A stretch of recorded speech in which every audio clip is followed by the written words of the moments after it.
নমস্কাৰ, সকলোকে স্বাগতম জনাইছোঁ পুনৰ এটা নতুন ভিডিঅ'লৈ। আশা কৰোঁ সকলো কুশলে আছে, ময়ো কুশলে আছোঁ। কুশলে আছোঁ মানে অকণমান চৰ্দি জ্বৰ হৈছে, যিয়ে নহওক আজি স্পেচিয়েল এটা ভিডিঅ' মানে অকণমান ক'বলৈ লৈছোঁ। সেয়া হ'ল আজি এটা স্পেচিয়েল দিন, 31 অক্টোবৰ তাৰিখ আজি। এই 31 অক্টোবৰ তাৰিখটো এই কাৰণে এটা স্পেচিয়েল দিন, এজন বিশেষ মহান ব্যক্তিৰ আজি জন্ম দিৱস। সেইজন মহান ব্যক্তি হ'ল চৰ্দাৰ বল্লভভাই পেটেল, যিজন লৌহ মানৱ ৰূপে পৰিচিত আৰু ভাৰত ৰত্ন সন্মানেৰে তেওঁ সন্মানিত। আচলতে তেওঁৰ জন্মদিনটো বাৰু কিয় তাৰমানে নেশ্যনেল ইউনিটি ডে, ৰাষ্ট্ৰীয় একতা দিৱস হিচাপে পালন কৰা হ'ল। ৰাষ্ট্ৰীয় একতা দিৱস হিচাপে আজি পালন কৰা হৈছে আৰু ভাৰত চৰকাৰে তেওঁৰ জন্মদিনটো ৰাষ্ট্ৰীয় একতা দিৱস হিচাপে পালন কৰি আহিছে। আৰু এইটো প্ৰথম আৰম্ভণি হৈছিল 2014 চনত। তেওঁৰ জন্মদিনটো ৰাষ্ট্ৰীয় একতা দিৱস হিচাপে পালন কৰা হৈছিল। মানে তেওঁৰ যিটো অৱদান, ৰাষ্ট্ৰীয় একতা অনাৰ ক্ষেত্ৰত যিটো অৱদান, সেই অৱদানক তেওঁৰ জন্মদিনটো ৰাষ্ট্ৰীয় একতা দিৱস হিচাপে পালন কৰা হৈছিল।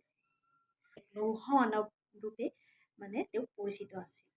আৰু সেইজন মহান ব্যক্তিক আজি আমি শ্ৰদ্ধা নিবেদন কৰিছোঁ মোৰ চেনেলৰ তৰফৰ পৰা। আৰু আশা ৰাখিছোঁ আমি সকলোৱে তেওঁৰ নিচিনা এজন মানে দেশৰ একতা অনাত অৰিহণা যোগাব।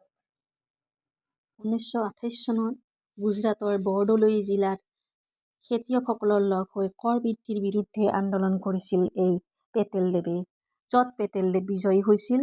আৰু বিজয়ী হোৱাৰ আনন্দত বৰদলৈ জিলাৰ মহিলাসকলে তেওঁক চৰ্দাৰ উপাধি দিছিল।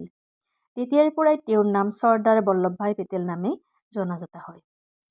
এতিয়া গুৰুত্বপূৰ্ণ কথা হ'ল যে বৰদলৈদেৱৰ প্ৰচেষ্টাতে আৰু এটা গুৰুত্বপূৰ্ণ কাম সাধিত হৈছিল, যাৰ কাৰণে আমি গৌৰৱ কৰিব লাগে। প্ৰচেষ্টাতে সেই মহান কৰ্ম সাধিত হৈছিল, সেয়া হ'ল আমাৰ যিবিলাক প্ৰিন্সলি ষ্টেট বা দেশীয় ৰাজ্য আছিল, সেই ৰাজ্যবিলাকক তেওঁ একত্ৰিত কৰিছিল।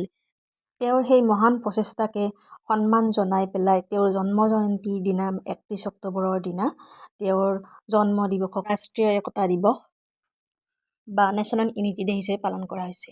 সেইকাৰণে ভাৰতৰ ইতিহাসত চৰ্দাৰ বল্লভভাই পেটেলৰ নাম সদায় স্মৰণীয় হৈ থাকিব। আশা কৰোঁ ভিডিঅ'টো আপোনালোকে ভাল পাইছে, আৰু ভিডিঅ'টো যদি ভাল পাইছে প্লিজ লাইক কৰি দিব আৰু চেনেলটো ছাবস্ক্ৰাইব কৰি দিব আৰু কাষত থকা বেল আইকনটো দবাই দিব। আৰু ভিডিঅ'টো কেনেকুৱা পালে কমেণ্ট কৰি জনাব। বাৰু আজি মই ফোনিতে পুনৰ বিদায় লৈছোঁ আৰু নতুন ভিডিঅ'লৈ মই ফোনিতে পুনৰ আহিম। থেংক ইউ ফৰ ৱাচিং।